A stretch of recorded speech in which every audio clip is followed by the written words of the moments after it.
La Lanterna, a spotlight in Italian football, is a podcast that dives into the beautiful game seen from the eyes of two fans from the oldest team in Italy's point of view.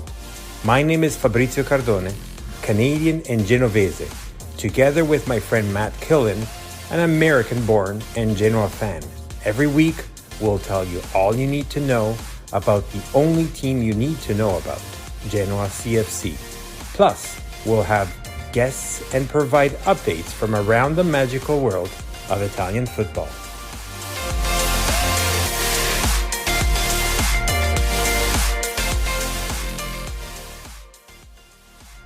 And welcome back to La Lanterna podcast. Ciao, everybody, and ciao to you, Matt.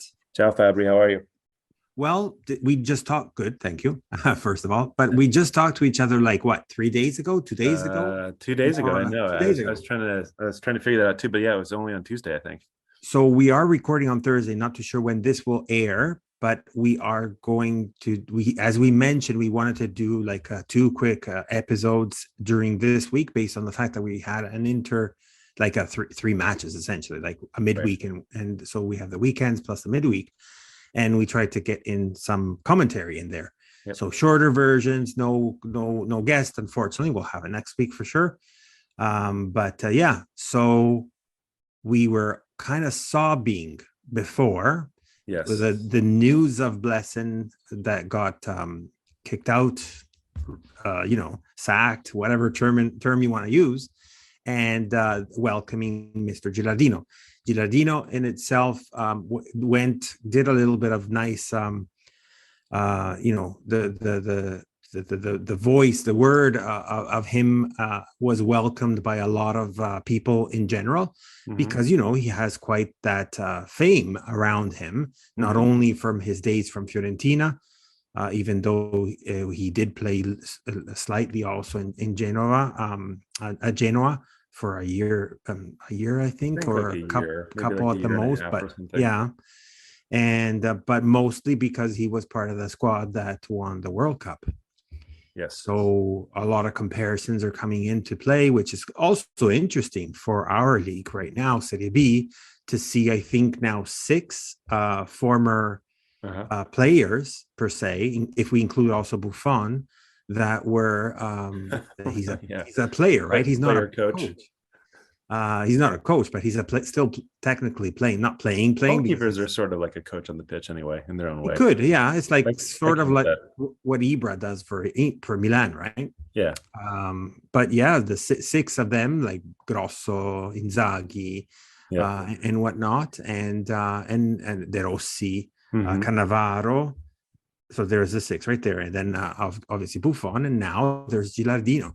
So that was already like a mediatic type of a welcoming of that, and so that was quite interesting again to get a little bit of a nice, in a way, nice light towards Genoa, even though lately the lights were a little bit turned off because of more dim our performances and so on.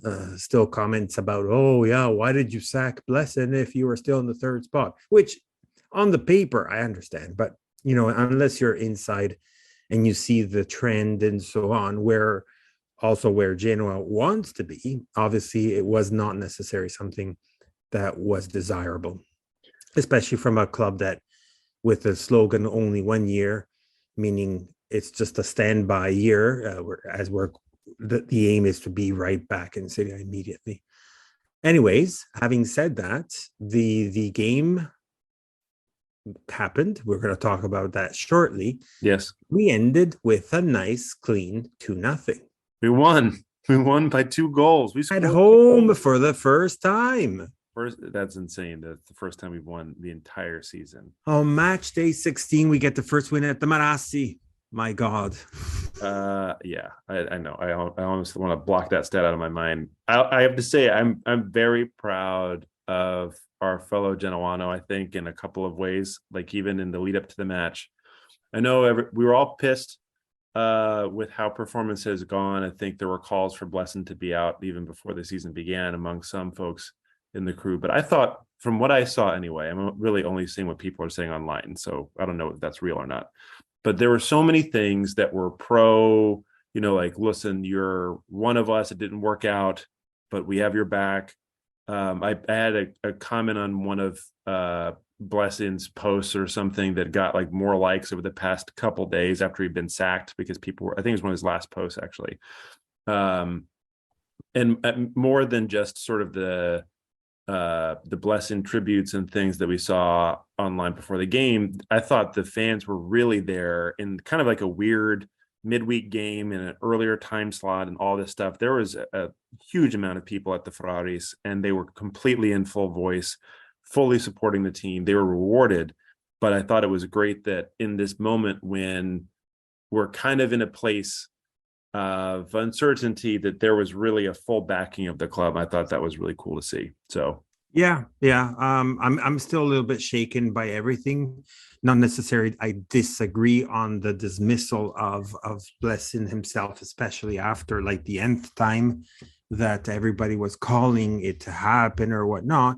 yeah, But I'm a little bit more shaken or bothered or concerned when I see a little bit of not distancing, sorry, I shouldn't say that, sidings within the actual club, like a pro, as I mentioned last podcast, pro Italians versus the pro Germans, meaning the foreigners versus the Italian management or whatnot. But we'll see what happens. Gilardino obviously was more of a push, I guess, from the Italian side for sure. Not necessarily it's a call from Spurs.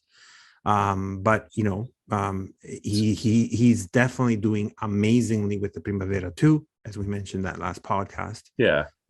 I don't want to take anything away from Gila. I think, do you want to, should we seg into sort of our impressions from the match? Because for me, I didn't really, when we spoke last week, I didn't put that much stock into, players aren't sort of sabotaging Blessing's reign. I think it's not. Well, we were on that wave, right? We were thinking that the players were all siding with Blessing. Yeah, I mean, there's evidence to see, either from how they were reacting in the game or some things that are being said afterwards. But I gotta say, like, watching this match today, it seemed like people were maybe throwing it for Blessing a little bit, and some for sure. People being it rhymes with Sharamu. I mean, like, what the fuck? Like, this guy. Well, there's two players. We have on the bench two players. One is Sharamu and one is Aramu. So we finally saw Aramu today, and before today, we have never seen him. We just saw some sort of a shade of him. My goodness. I mean, look, he was fantastic today. He was completely on it. Was all over the pitch. He was all over the pitch. All over. Running, jumping, crossing. Yeah. Scored. He even scored. He had a great goal. Yeah, great. Actually, that was a really beautiful goal with Yeboah setting it up too, by the way, which was kind of cool. But yeah, he was all over. He was in positions right. I don't even remember being on that part of the field in like the entire first quarter of the season so far. And he was making some of those just ridiculously well-timed or just very difficult passes, even in long distances. He made a couple of them. He made one, I think, I can't remember who it was in the box. I don't think it was Puskas, but it was someone, maybe it landed at Kota's feet, but it was like all the way almost from the halfway line and right at his foot in the box. It's like, what the hell? What's happened? And he was completely technically. Our trequartista is finally here. Yeah. If he is a trequartista. So I get what you mean a little bit ago, because it's kind of like we had this. I think when people look back at like the timeline that Blessing had, one of the things they will think about is this kind of togetherness spirit, because that was always a big part of like him. And I think that was, I understood anyway, part of the management decision to continue with him. And it's sort of shitty that like it's been a game and not even a full week, and we're seeing what really was one of our more high profile signings only now turn into performance. And that kind of leaves a weird taste in your mouth. I don't want to assume anything. No, but it does give me a little bit of a bad taste in my mouth too. I mean, I'll still appreciate him. I'll still like, of course. him. Why not? It looked amazing. It was awesome to watch that. It just is. Yeah. Like I'm more of those people that I'm more of a forgiver rather than Right. pointing a finger. So okay, fine, you did whatever happened. I mean, I'm sorry for Mr. Blesson, but life goes on. Yeah. Players change, coaches change for whatever the reasons are, and it's happened for whatever the reason was. Something obviously. Having said that, something must have happened, or something was probably happening. I don't. You saw it probably too. I don't know how many of you out there that are listening have actually seen it. Probably everyone, but Mr. Marchetti, our former number 12, that player that came from Lazio and so on, had the audacity, and I'm going to use these words very careful, had the audacity to post on the last post that Blesson put on his Instagram profile. So go and check it out. I'm going to read it to you out to you in a second anyways. So this post from Blesson was his last one about 6 weeks ago or something like that. So a month or so ago. Mm-hmm.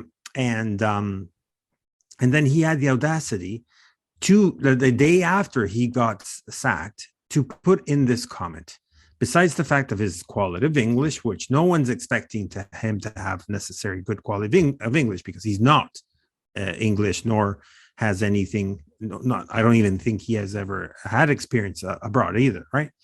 Anyways, so he writes, which is just I'm disgusted by the choice of words he used. Could be broken English, could be language barrier, whatever, but still. You're a player, a former player at this point that really warmed up the bench anyways with us, nothing more, and just took a lot of money and destroyed a couple of Ferraris and just shut the fuck up anyways, in my opinion. Yeah, but that was a funny story. Anyways, so this is what he writes. You are the poorest, most fake and conceited manager I have ever had in my long career. Full stop. You made fun of all the Genoani from day one, you relegated a team that could have saved itself with your ridiculous football ideas, full stop. Now that you're finally home, take a bath of humility and see Davide Nicola and try to learn from him how to manage a group to get results on the field. Not the chance from the fans like you did. Good luck. Go Genoa. So I have a couple of pointers that I want to point out here. That essentially his long career, whatever, buddy, you barely played. And when you did play, at least with us, with Lazio, I know he did some years.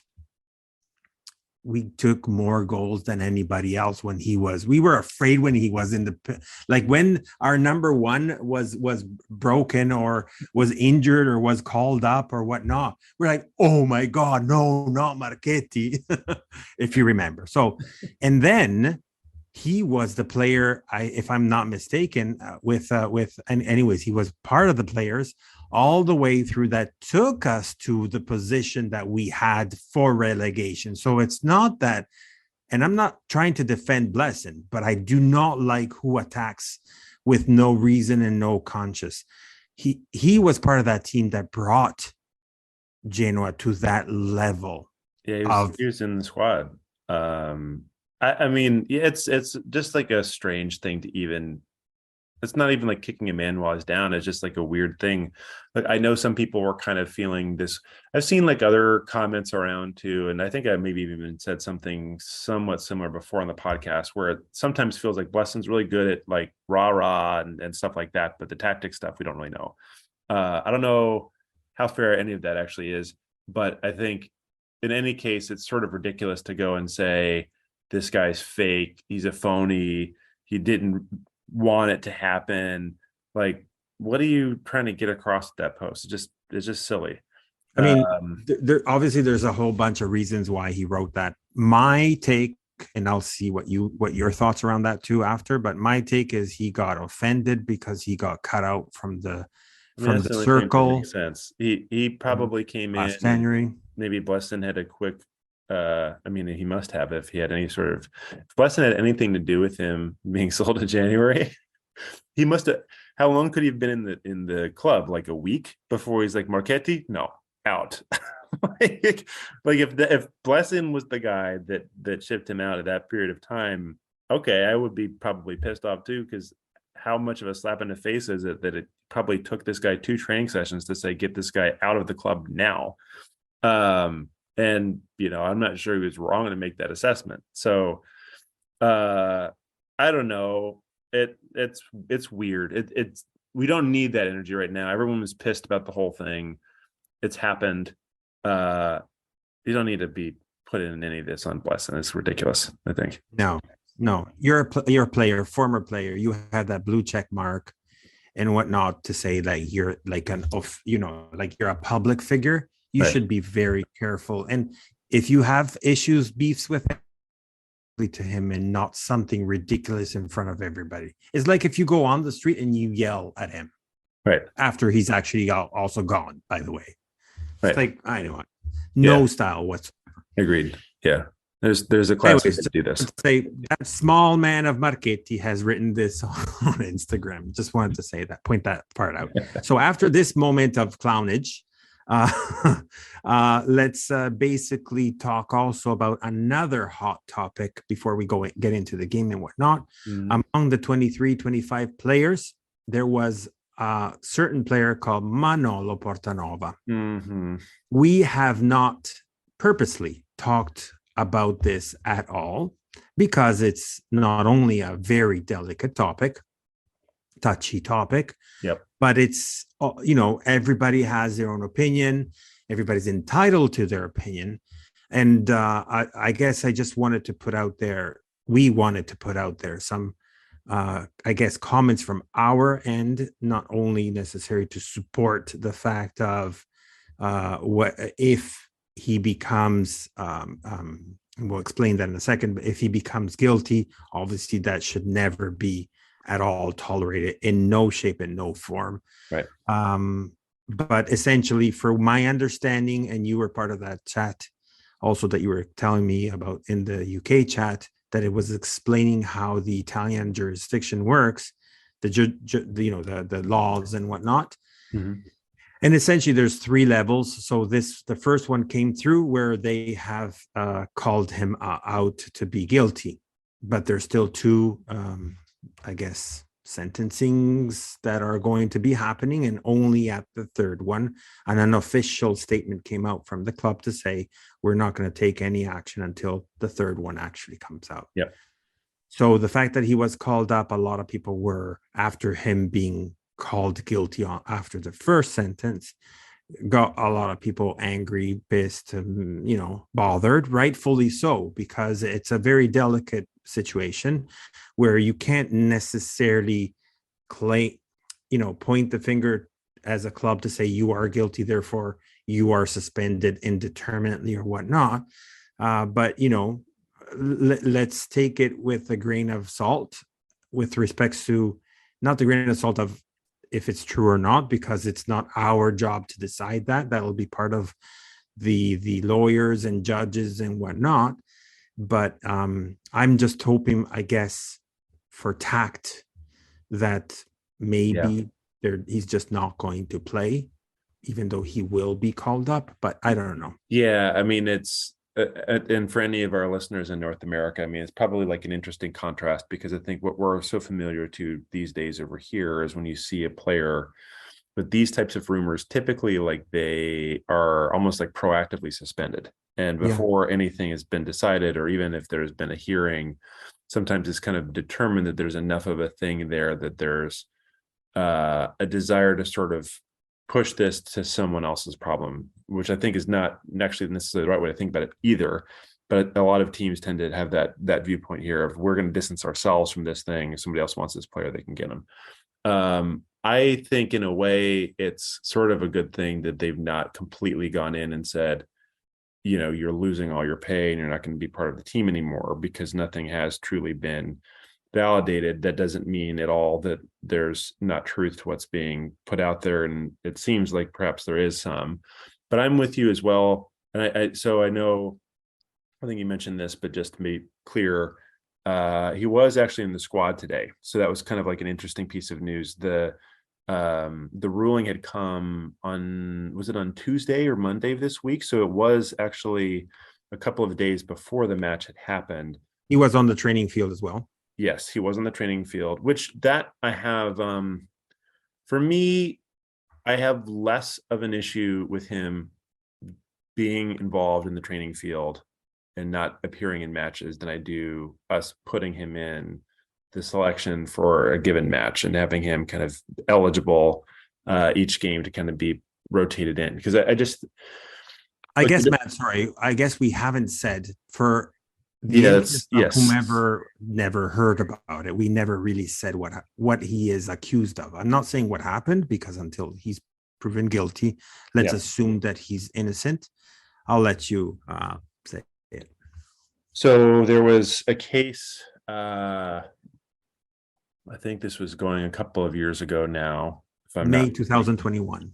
Was it? It was just 21 of May. Yeah. I thought it had happened early, but it was brought up at that time, because this was something that was ongoing actually at the end of last year, and it was still kind of puzzling when he was being featured at the time by Gilardino in a similar way. But at that time, it was sort of more early stages of investigation. But there was a sexual assault claim that was made against him. Yes, right, yeah. And so there's a lot of unsavory potential details with what's going on with this situation and what had happened. The details have not been super clear, but the way, from what I've read, that the Portanova camp and company have responded to some of this thing, it sort of seems like they're trying to make it go away and either settle or do something else, and sort of maybe suggest something. But it's just there's nothing else to say other than it's kind of a shitty situation. You know, that this shouldn't have happened. He shouldn't have put himself in a position where this could have happened to begin with, whether or not it actually happened, and the fact that it seems like it could have. You know, obviously there's a lot of pretty just repercussions that should be paid if that's the case. And so I think as a fan,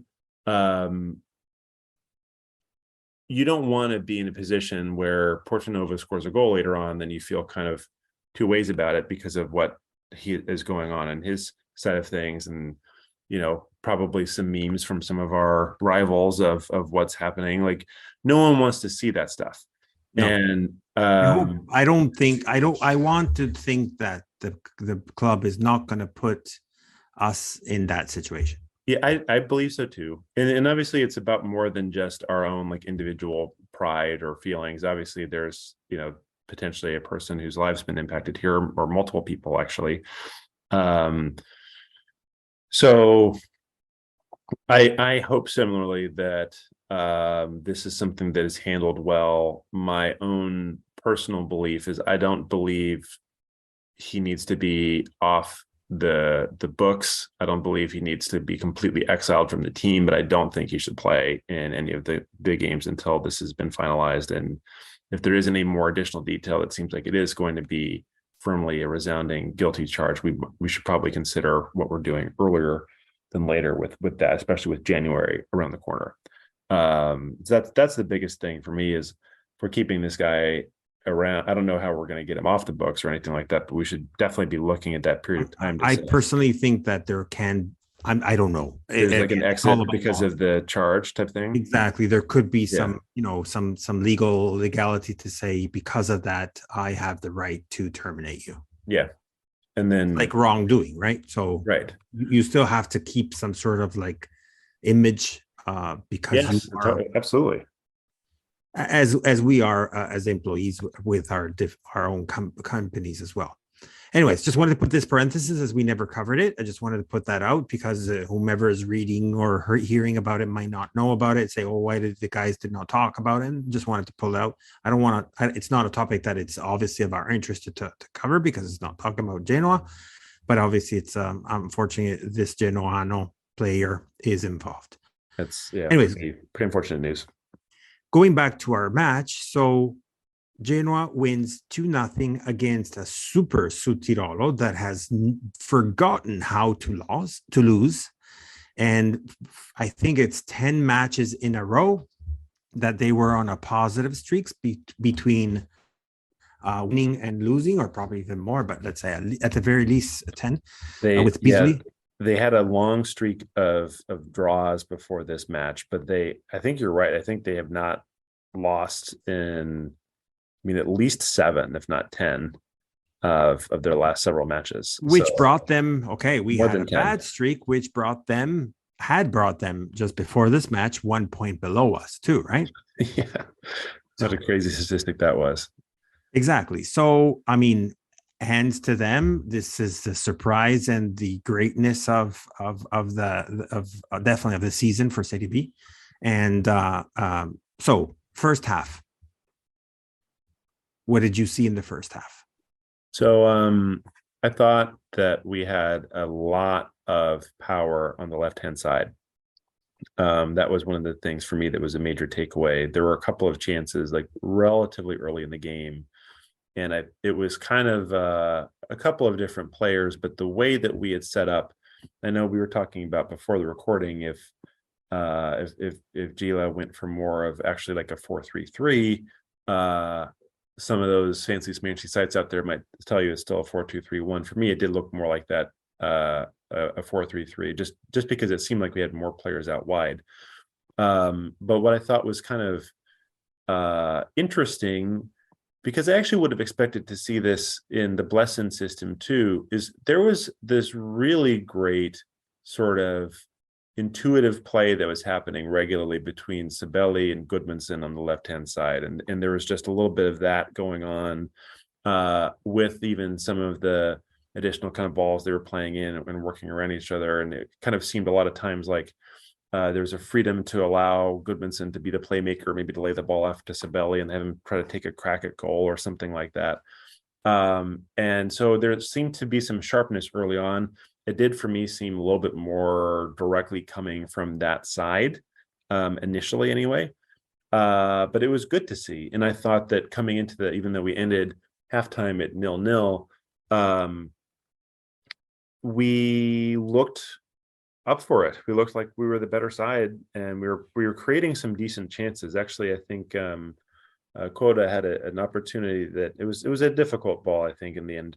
But yeah, we had definitely two good chances. I think they were both by Coda. I can't remember now. I know for sure one. I can vividly Coda had a good see that one. I wouldn't necessarily say it was an amazing chance, but Jagiello had a good shot that was a little bit from distance. That was a second one. Okay, yeah. And then one very clear chance also by Südtirol that I can still feel the shivers going down my back when that was happening. So that's kind of one of my other initial reactions, which I think is sort of unfair to Genoa, but it felt like we were beaten more quickly on the counter in this match than I remember. And maybe that was a function actually of the Blessin system of being more specifically stout that way and perhaps not committing as many forward, which cost us in other ways, like our goal tally. But it seemed a couple of times like Südtirol were able to put together a couple of passes and all of a sudden they were in. And it was like, whoa, because I can't remember the stats on like possession and stuff like that, but it felt like we were pretty on top of the ball for most of that game. Oh, big time. Like this is statistics that I'm looking at anyways for the end of the match. So not for the first half, but it's 67-33.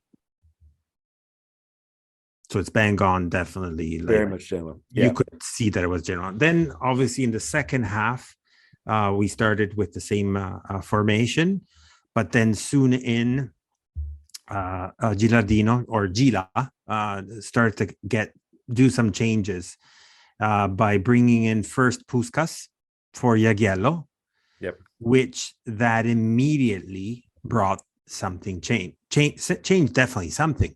Not too sure if the formation changed because he changed Jagiello for Puskas. So that means that someone in the front came back. Right. And maybe it was Gudmundsson that was, brought more back. I don't know. Or maybe it changed to 4 or 3 to 2. No, I don't know, whatever that is. Anyways. But you're right.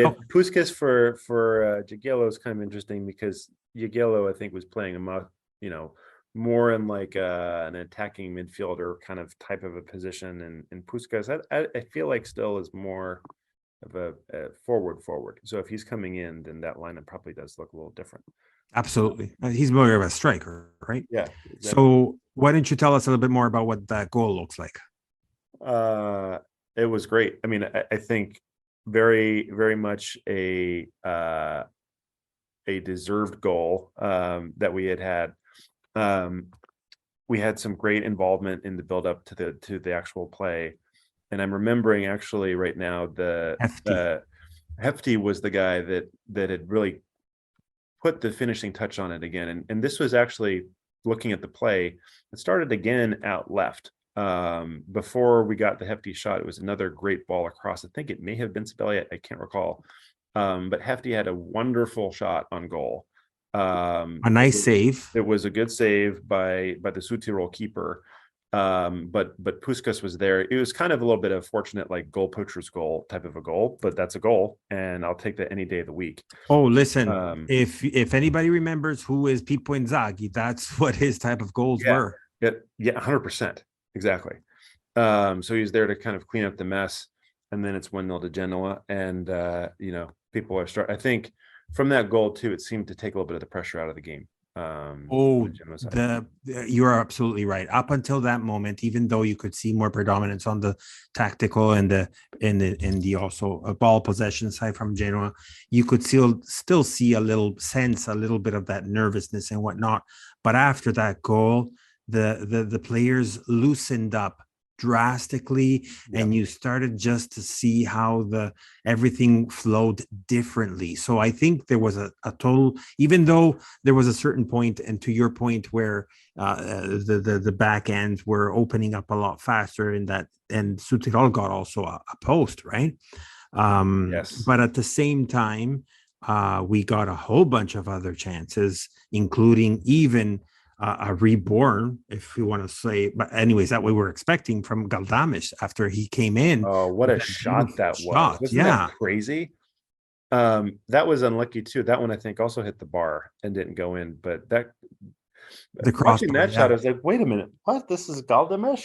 But he did have a couple of goals like that, I remember, in the last couple of seasons too. So absolutely, like he's not capable. And then at that point, we thought, okay, it's a very tight, in a way, 1-0. It's not, again, it's not super scoring type of games and that we're used to anyways. Sure. And then on the 87th minute, Gila brings in Vogliacco for Hefty and Yeboah for Coda. So we're saying, okay, God damn it, again, taking out our striker, putting in Yeboah. He's going to be the typical selfish guy and whatnot. And what does he do?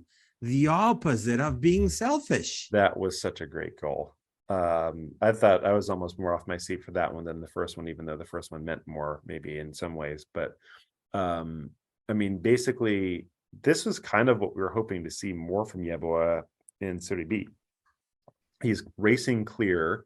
We knew always he had that kind of ability driving the ball forward. And the keeper kind of comes out and he plays this just perfect pass. It almost looks like a shot, but he's clearly chipping it over. And Aramu, of all people, has made a great run into the box and ends up with a nice kind of one-touch finish that sends it directly into the back of the net, kind of almost like a volley. The touch is almost identical to the Puskás one, by the way, a little bit. Same, totally different back scenario. post. Yeah. On the left. And in both cases, yes, exactly, with the left. So it was great. I love that goal. It was beautiful. It made me happy. Let's put it that way. Finally. So let's quickly do a recap of match day 16. Yeah, let's do that.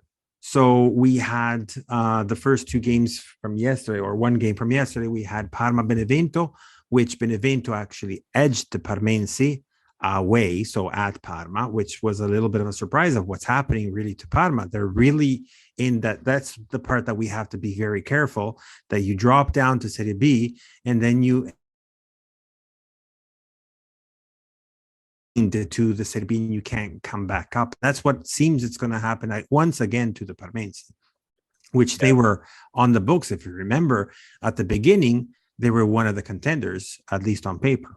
Parma is definitely I'm not ready yet to call them a cautionary tale because I'm not sure yet that we're not going to be one ourselves. But Exactly, you're right. it's 100% that. I mean, it's a squad that has a lot of talent. We saw that especially early in the beginnings of Serie B. Of course, they still have a lot of that talent. But yeah, another loss Against Benevento. and against Benevento, who also I think had a man sent off at the end of the match, if I'm not mistaken. You are right. Yes, on the 80th. Yeah. So they were one man down too. Then Cittadella Bari. So our Cittadella friends from Jake, after the 3 points that we basically gave to them. Oh, you're welcome. No, I'm joking. There. Well, jokes on the side. Anyways, Bari just went to Cittadella and essentially, I don't know, just did the whole run of the game. I was reading some of the posts from Jake on Twitter, and they had a lot of chances that were just, they as in Cittadella, that were just not taken. And it's essentially, he's claiming that it's their fault that they weren't able to catch up and let that happen, essentially. So Bari, oh my God. They're with us. And we'll talk So about the standings. The stats for this game, not to zero in too much on Cittadella Bari, but Cittadella had 18 shots in the match. There you go. So he was right. Target. To Bari had a fair few themselves. They had 10 with 7 on target. So I don't know if maybe perhaps Bari had the better chances, but 18 shots is remarkable. So yeah, it is. 66% ball possession, 7 corners to 3, all for Cittadella, by the way, not for Bari. Mm-hmm. Wow. Well, incredible. Yeah. Cosenza Brescia, our friend Raffaello, 1-1 ended with a goal on the 92nd minute for Brescia because Cosenza was winning on the 71st minute by our former baby capitano, baby meaning from Primavera, Bianchi. Oh, yeah. Then we had obviously Genoa Südtirol, so that ended 2-0. Then Modena Venezia, that was another interesting match. Mm-hmm. It started with 1-0 in the first half for Modena. They managed to get their second one, but on the 60th and the 91st, then Venezia at the end managed to get a tie, which is very important for them to get, continue to get their points. Right. I mean, that's another one. I'm still a little bit shocked that Venezia are at 19 right now in the table, but there is also a lot of piling up as there is at the top end of the table. They're only 3 points away technically from being as high as 12th. So exactly. There's always two sides of the medal, right? Then we have Perugia Spal, which there was a penalty missed on the 62nd minute by Perugia. Wow. So that keeps them lower, even though, they're still at the bottom, even though thanks to us, they got those 3 points. That again, like we're helping the bottom league anyways. We should be doing it the opposite, but anyway. And then I'm going to skip the match, the biggest match of the day, but okay. Then we have Palermo Como, which a little bit boring. I saw some snippets of it. It was 0-0. Then we had Pisa Ascoli, beautiful 2 goals by Pisa. Again, I saw snippets of those ones, but very nice Pisa. I'm happy. Well, this is important for us because on Sunday we're going to play against Ascoli at Ascoli, and Ascoli lost at Pisa. Yep. So is Ascoli in a drop right now, or was it just Pisa too strong for them on a way, on the road trip type of thing? I don't know, but we'll talk about soon after about the Ascoli and so on. But the one I wanted to cover quickly was Regina Frosinone. So listen, Dan, Dan being our ex-guest from the Regina guys, you had one job. You only had one job. You had to stop him. Anyways, no, it was interesting. I was looking at, listening to a different podcast from Signor del Calcio, which was that guest that was supposed to come that one time that unfortunately we weren't able to have him, but we'll have him soon. And there was a comment from his guest there that was saying that while Regina was not necessarily built to be promoted, Yeah. with the purchases and the team and the players and whatnot, apparently, and I did not know this, Frosinone has a project behind them that it has been for 3 years that they've been planning this. So it's interesting because this is not what I knew or expected or understood about Frosinone. So now it makes a little bit more sense that why we see Frosinone where they are. And I don't know, we'll probably hear a little bit more next week, which we will have our guest from. He's a fan of Frosinone here from Toronto. But yeah, it's going to be interesting, that one there. Very interesting. I actually, in a way, which ended 3-0 for Frosinone in Reggio Calabria. Yes.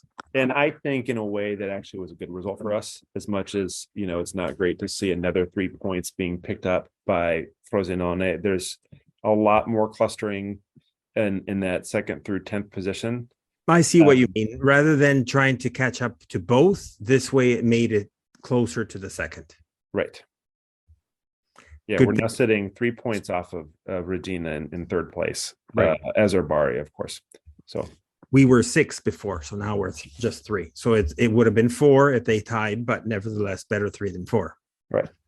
But we're still at 9 distances, 9 points to this unbelievable Frosinone, which is still like something to, I don't know.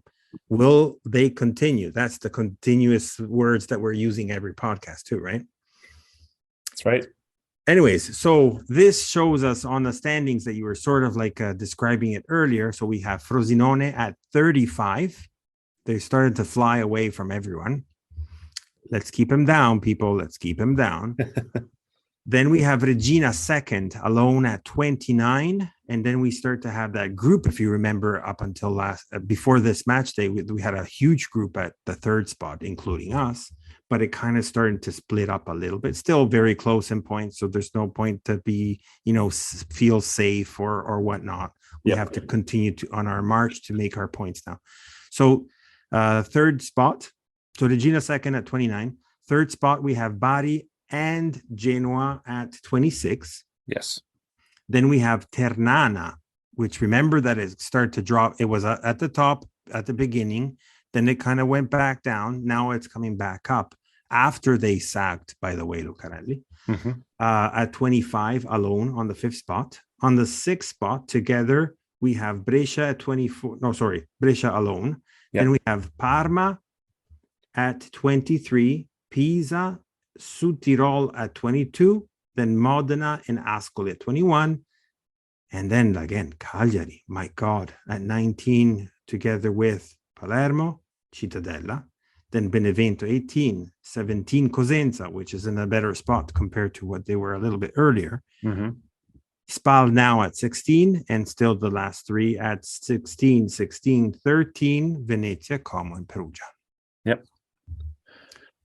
Fascinating season so far. And I think like looking at our schedule and how it's going to play out next, I think Frosinone have Pisa to play in this upcoming match. We will be playing them after the Pisa match. So I might be a Pisa fan this weekend. I feel like they've been the spoilers a lot, actually. I mean, remember that when the season began and they were at like the bottom of the table for like the first 4 or 5 weeks or something, and we're all like, "Wait, why? This team was in the promotion playoff last year. What happened?"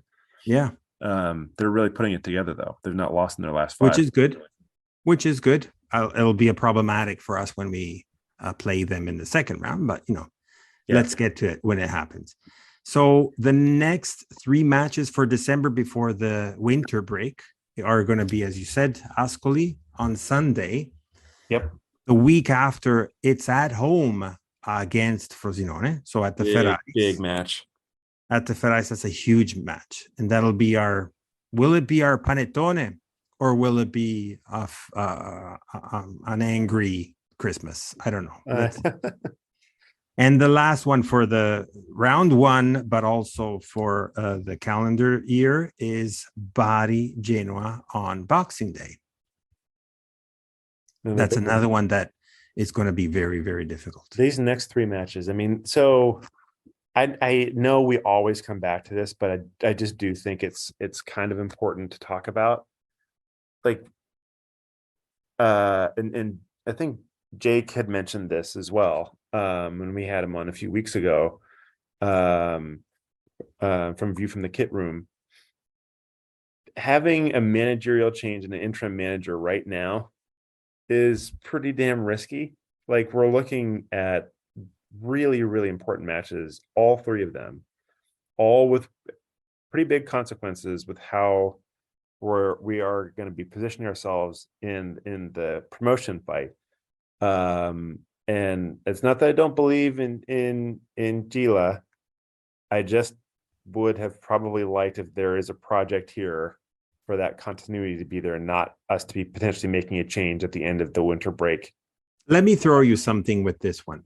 This is my take on what's happening, but they always talked about, let's bring him in as the interim manager up until we can get the one that we want. Right. Which makes sense, rather than just continuing as they were trying to do, I guess, with Blessin. Sure. They call it the bridge coach or whatever you want to call it. Yeah. What if this bridge, quote unquote bridge, is happening, but could become the permanent if he does well? I really hope that's the case. I mean, I kind of think that as well. It seems strange for them to be really, really active. I know there have been some rumors. I think I saw somewhere some possibly unfounded stuff about the Ranieri thing not being totally dead, and now they're just going back to the negotiating table and whatever. In a way, I would almost feel better about us just kind of continuing with Gilardino and working through the rest of the season that way. But to your point, I also don't want to do that if we're as a club looking at it like, well, this was a temporary solution. You know, we probably shouldn't have a temporary solution to get us through Serie B. But I'm basing it this also on the words that D'Angrillo gave to the kids at the Primavera when they were saying, you know, he didn't say temporarily he's going to be loaned off to the main squad. He just essentially said, you know, he got called up by the majors team, and we have to thank you guys for him being called up because he was doing amazing with you guys. So every win is going to be your win, blah, blah, blah. So that sounded to me like almost like a permanent goodbye. I hope so. Permanent goodbye to Primavera, obviously, right? No, of course. Yeah, I really hope so. As much as a Ranieri or similar is kind of exciting, I think having a manager that is competent, exactly, however we can get that, I am all about it. So just to wrap this up, as we had the two sort of more, we're supposed to be express, but they're not that express, right? Anyways, I guess let's open up again because we're in the positive view of things.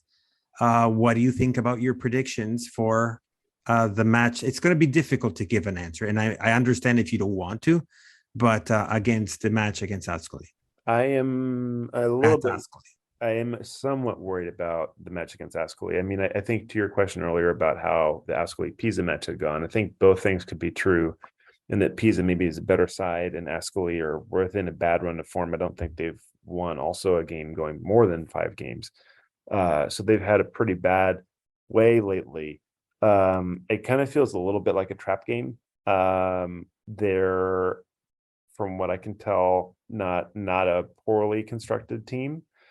I think we might draw it. I think it might be 1-1. We definitely have the capability to win the game and to get something done there. But again, I'm kind of worried that we don't take our chances and, you know, our style maybe catches us off guard and we end up letting one in late in the game or something like that. So I'm going to go with 1-1. Okay. I'm going to say 1-0 for Genoa, just because I think we're going to fly off the momentum that is happening right now. So the feelings, the atmosphere, the psychology around the players is going to be shifting. Looking at the last matches, as you said, they're a little, Ascoli is not doing that well. So I'm going to just go from the last one backwards. So we have the one that we just mentioned, the loss against Pisa at home. Even though they had one man less, like a red card, they tied 3-3 against Como. They tied before that one 2-2 against Südtirol. They lost, by the way, it was a bad match in the sense that it was very lucky for Frosinone to win. I remember that one. At Ascoli. Yeah. Yeah. A tie with Brescia. And before that, a win, the last win at Venezia. Yeah. So, I mean, look, you got to remember in Serie B, anybody can beat anyone. And yeah. And I think it's going to be a 1-0. That's what I'm hoping, anyways. And I think it's going to be Coda. I will love that. In your tie, it was a 0-0, 1-1, 2-2, 5-5. I think it will be 1-1. I believe that we will see Goodmanson again on the score sheet. I think he's been involved a lot lately. Maybe not. Of course, he did not score the last match, but I think we'll see maybe a nice little goal from him. I don't know Ascoli's lineup as well, but I imagine one of their forwards might bang it in against us. So 1-1, I think. Awesome. All right. So it's a wrap for episode 29. We're going to be at 30 next week with the Frosinone match. So looking forward to the match this Sunday, sorry. And we'll see everybody next week. Give us a follow, give us a like on all platforms, Facebook, Instagram, and Twitter. And you can follow us on any podcast you like. That's right. And as always, we're going to end it up by saying, Forza Genoa. Forza Genoa.